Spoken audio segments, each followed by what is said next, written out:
So here we are. This is the second day of this Mayan Train route that we're going to be exploring in the next few days in this area of the peninsula in the whole Yucatan, Campeche, and so on. We are right now in these beautiful ruins. They're called Chicana. And like the other ruins, they're empty. There's nobody here.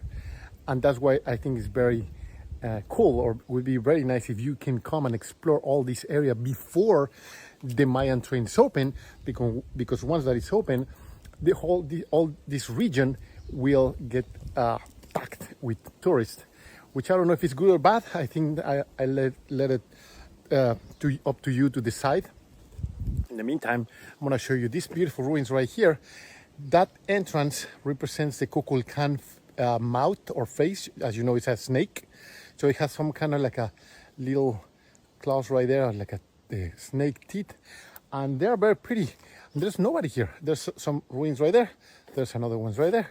There's another ones on the back right there. So this place is huge. It's called Chicana. And definitely you need to come and check it out before or after the Mayan Train is built. So let's continue exploring.